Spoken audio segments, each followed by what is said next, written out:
వీక్షించేటువంటి ప్రేక్షకులకి మేషరాశిలో జన్మించినటువంటి వారికి ఈ పరాభావనామ సంవత్సరంలో ఏ విధంగా ఉండబోతుందో తెలుసుకునే ప్రయత్నం చేద్దాం. ప్రధానంగా ఏలిన నాటి శని ప్రభావం అనేటువంటిది ఈ రాశి వారికి ఈ సంవత్సరం అంతా ఉంటుంది. కాబట్టి ఏలిన నాటి శని ప్రభావం అనగానే భయపడాల్సినటువంటి పని లేదండి. ఎందుకంటే కర్మదోషం అనేటువంటిది తొలగిపోతుంది.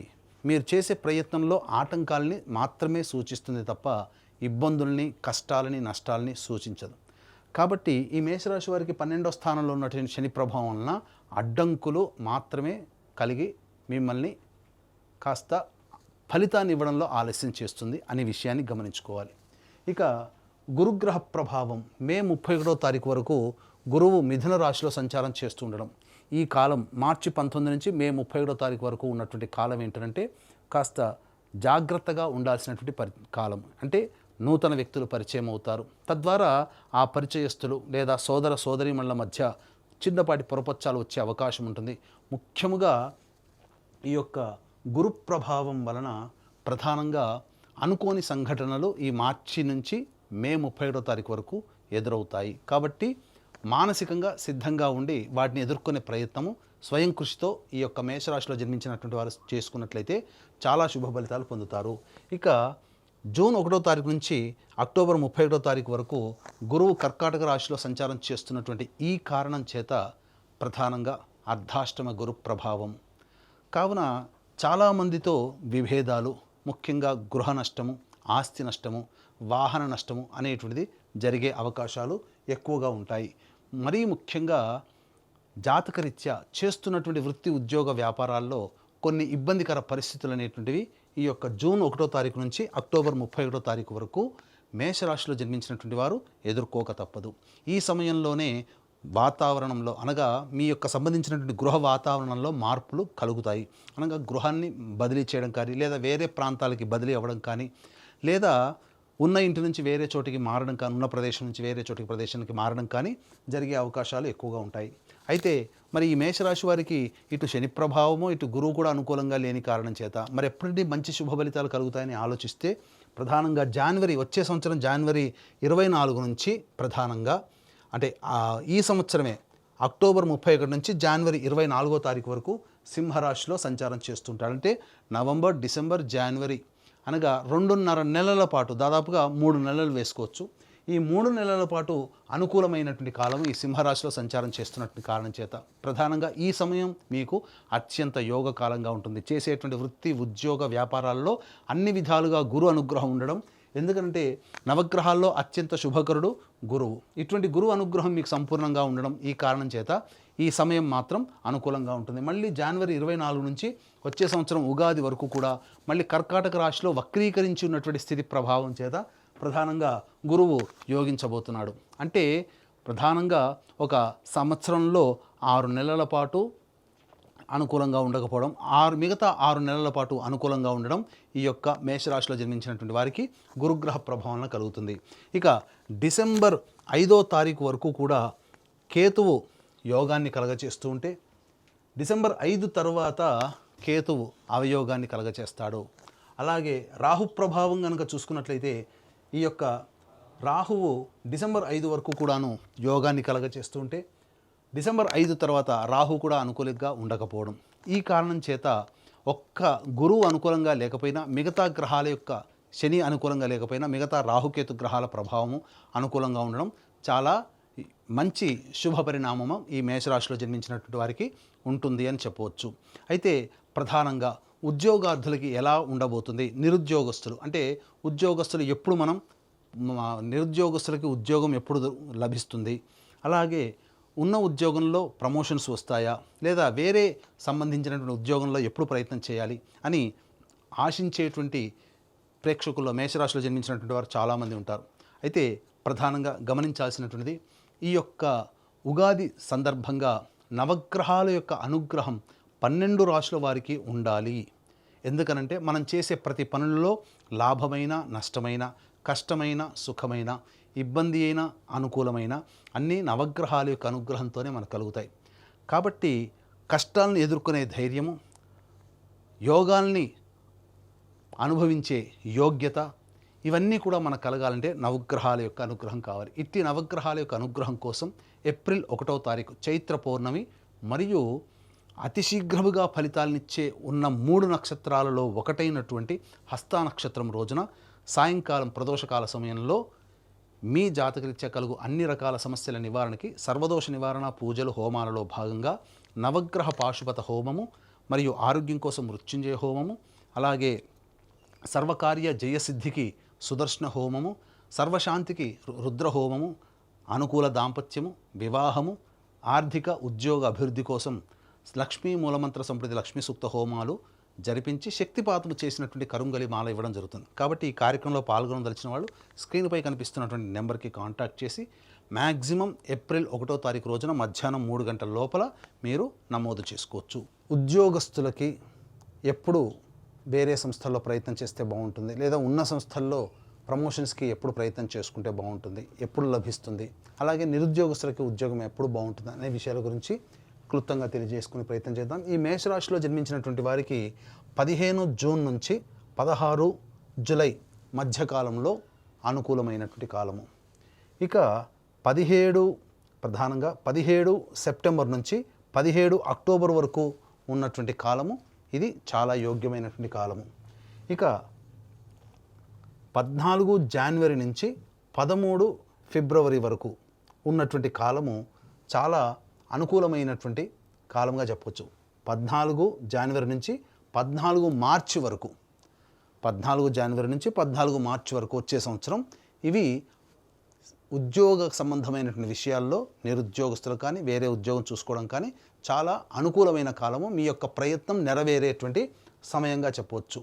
ఇక ప్రధానంగా మేషరాశి వారికి 2 ఏప్రిల్ నుంచి 10 మే వరకు ఉండేటువంటి సమయము ఇటు గురువు అనుకూలంగా లేకపోవడము, కుజుడు కూడా అనుకూలంగా లేకపోవడం వల్ల వృధా ప్రయాసలు, వృధా ప్రయాణాలు, ఖర్చులు అధికంగా ఉండడము, అవమానాలు ఎదుర్కోవడం లాంటివి జరుగుతాయి.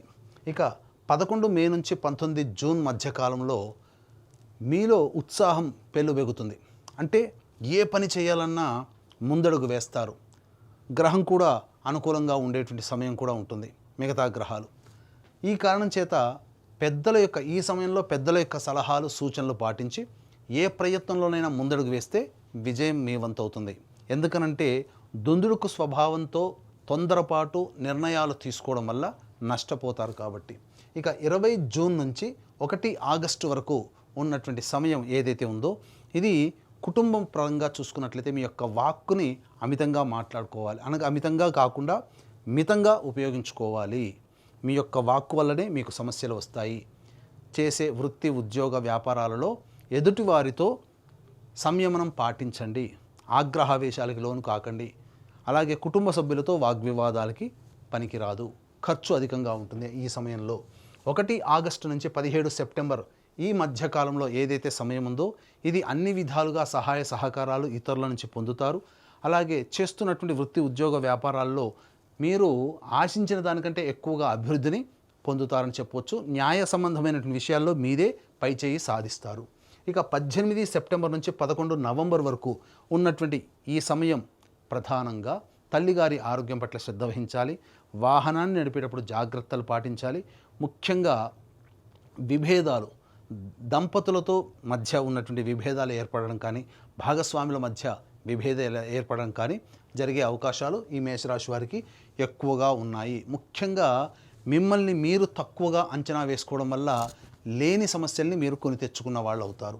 ఇక 12 నవంబర్ నుంచి 8 మార్చి వరకు ఉన్నటువంటి కాలము ఇది కుజస్తంభన సంబంధించినటువంటి ఈ సమయంలో ప్రధానంగా జాగ్రత్తలు అనేటువంటివి పాటించాలి.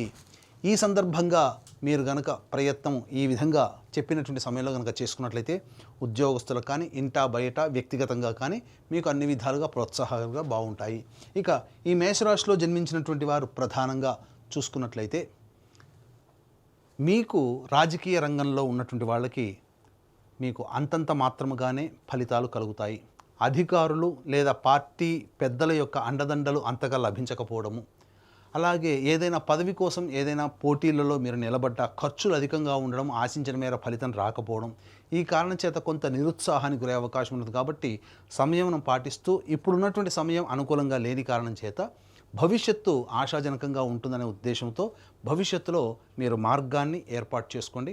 గ్రహాలు అనుకూలంగా ఉంటాయి. ఈ సంవత్సరం వరకు సాధారణంగా ఉంటుంది. ఇక విద్యార్థులకి గురుబలం అనుకూలంగా ఉండడం, పరీక్షలలో ఉత్తీర్ణత శాతము చక్కగానే ఉంటుంది. ముఖ్యంగా విదేశీ యానానికి సంబంధించి ఏ ప్రయత్నం అయితే చేస్తుంటారో ఆ విదేశీ విద్యకి అనుకూలంగా ఉంటుంది. విదేశంలో స్థిరపడినటువంటి వాళ్ళకి మే 31వ తారీఖు వరకు ఉన్నటువంటి వాళ్ళకి వీసాలు శాంక్షన్ అవ్వడం కానీ, లేకపోతే అక్కడ స్థిర నివాసానికి సంబంధించినటువంటి ఏర్పాట్లలో మీరు విజయాన్ని పొందడం కానీ జరుగుతుందని చెప్పవచ్చు. ఇక సినీ కళారంగంలో ఉన్నటువంటి వాళ్ళు ఎలక్ట్రానిక్ ఫ్రేమ్స్ అనగా printing and electronic media, social media రంగంలో ఉన్నటువంటి వారికి సాధారణ స్థాయి ఫలితాలు అనేటువంటివి ఉంటాయి. ఆశించి భంగపడడం కంటే మీ వంతు ప్రయత్నం మీరు చేసుకుంటూ ఉండడమే చాలా మేలనేటువంటి విషయాన్ని గమనించాలి. ముఖ్యంగా కళాకారులు, నటులకి ప్రధానంగా ప్రజలలో గుర్తింపు అనేటువంటిది ఉంటుంది. అన్ని విధాలుగా సహాయ సహకారాలు మీరు ఎదుటి వాళ్ళతో పొందుతారు. కానీ ధనపరంగా మీరు అలాగే మెచ్చుకోలు కనుక అవార్డుల పరంగా ఆశించిన మేర ఫలితాలు పొందలేకపోతారు. ఇక ముఖ్యంగా ఈ యొక్క మేషరాశిలో జన్మించినటువంటి రైతులు ఎవరైతే ఉన్నారో సాధారణ పంటలు వేసుకోవడమే చాలా మంచిది అని గమనించుకోవాలి. ఆశతో మనకు అలవాటు లేని పంటలు వేసుకోవడం ద్వారా నష్టపోతారు. కౌలుదారులకి సాధారణంగానే నష్టస్థితిలో ఉంటారని గమనించాలి. ఇక మొదటి పంట అద్భుతంగా మీకు యోగదాయకంగా ఉంటుంది. రెండవ పంట సాధారణమైనటువంటి ఫలితాన్ని పొందుతానని చెప్పవచ్చు. ఇక క్రీడా రంగంలో ఉన్నటువంటి వాళ్ళకి ప్రధానంగా ఈ సంబంధించినటువంటి 12 నవంబర్ నుంచి అద్భుతమైనటువంటి ప్రతిభని కనబరచడం ద్వారా మీరు అంతర్జాతీయంగా పేరు ప్రఖ్యాతులు పొందే అవకాశాలు ఈ యొక్క మేషరాశిలో జన్మించినటువంటి వారికి ఉండబోతుంది. ముఖ్యంగా ఈ యొక్క మేషరాశిలో జన్మించినటువంటి వాళ్ళు ఇతరులతో వాగ్వివాదాలు పెట్టుకోకుండా ఈ సంవత్సరం మీరు మితమైనటువంటి వ్యవహారంతో ముందడుగు వేస్తేనే ఫలితాలు చక్కబెట్టుకుంటాయని చెప్పవచ్చు. ఇక ఈ రాశిలో జన్మించినటువంటి స్త్రీలు ముఖ్యంగా గతం కంటే కొంత పరాభవాలు ఎదుర్కొనే అవకాశము గోచరమవుతుంది. ముఖ్యంగా గ్రహ సంచారం అనుకూలంగా లేని కారణం చేత గృహంలో ఆస్తి నష్టము, అలాగే వస్తువులు దొంగలించబడడం లాంటివి జరుగుతాయి. ఇంతకుముందు మీరు అప్పుగా ఎవరికైతే ఇస్తారో వాళ్ళు ముఖం చాటేయడం, తద్వారా కొంత ధన నష్టం కూడా జరిగే అవకాశం ఉంటుంది. ఉద్యోగం చేస్తున్నటువంటి మహిళలకైతే అలసటతో కూడుకున్నటువంటి, శ్రమతో కూడుకున్నటువంటి జీవన విధానం ఈ పరాభవనామ సంవత్సరంలో ఉంటుందని గమనించాలి. వివాహం కాని అమ్మాయిలకి వివాహం అవుతుంది. సంతానము అనేటువంటిది మాత్రం తప్పకుండా మీకు ఈ సంబంధించినటువంటి అక్టోబర్ 31 నుంచి జనవరి 24 మధ్య కాలంలో సంతానాన్ని పొందే అవకాశము ఎక్కువగా గోచరమవుతుంది. అన్నిటికంటే ప్రధానంగా ఈ రాశిలో జన్మించినటువంటి స్త్రీ పురుషాదులకు ఎవరికైనా కానీ వివాహం అనేటువంటిది నిశ్చయం అవుతుంది. తద్వారా అనుకున్న మేర జీవిత భాగస్వామితో ఆనందంగా గడపడానికి భవిష్యత్తు మార్గం సుగమమవుతుంది. కాకపోతే ఒక్కడి గుర్తుపెట్టుకోండి, ఈ మేషరాశిలో జన్మించినటువంటి వారికి ఏలినాటి శని ప్రభావము, అలాగే గురువు స్వల్పంగా యోగించడము, రాహుకేతుల యొక్క అనుగ్రహం సామాన్యంగా ఉండడం, ఈ కారణం చేత ఆశించిన మేర కంటే మీరు శుభ ఫలితాలు తక్కువగానే పొందుతారు. కాబట్టి దైవానుగ్రహమే తప్పనిసరి. కాబట్టి ఈ యొక్క మేషరాశిలో జన్మించినటువంటి వాళ్ళు సమస్యల పరిష్కారం కోసం వీలు కుదిరినప్పుడల్లా శివాలయ సందర్శనం చేసుకోవడం చాలా మంచిది. అర్చనాది కార్యక్రమాలు చేసుకోవాలి. అలాగే శనివారం నాడు తైలాభిషేకాలు చేసుకోవడము, అలాగే దత్తాత్రేయ చరిత్ర పారాయణ 3 సప్తాహాలు మీ యొక్క సమస్య ప్రధానంగా నెరవేరాలని చేయడము, ఇలాంటివి చేసుకున్నట్లయితే సమస్య పరిష్కారం అవుతుంది. దీంతో పాటుగా మన పీఠం ఆధ్వర్యంలో ఈ ఏప్రిల్ 1వ తారీఖు రోజున సర్వదోష నివారణ పూజలు హోమాలలో భాగంగా నవగ్రహ పాశ్వత హోమము, మృత్యుంజయ, సుదర్శన, రుద్ర, లక్ష్మీ హోమాలు లాంటివి విశేషంగా జరిపించి శక్తిపాతం చేసినటువంటి కరుంగలి మాల ఇవ్వడం జరుగుతుంది. కాబట్టి ఏప్రిల్ 1వ తారీఖు రోజున మధ్యాహ్నం 3 గంటల లోపల మీరు గోత్రనామాదులు నమోదు చేసుకోవచ్చు. ఈ విధంగా మీరు అన్ని విధాలుగా అవగతం చేసుకొని సమస్యలకి తగ్గట్టుగా ఆత్మవిశ్వాసంతో ముందడుగు వేసి దైవానుగ్రహాన్ని పొంది మీరు జీవితంలో అనుకున్న లక్ష్యాన్ని సాధించగలుగుతారని ఆకాంక్షిస్తూ సర్వం శ్రీ ఉమామహేశ్వర పరబ్రహ్మార్పణమస్తు.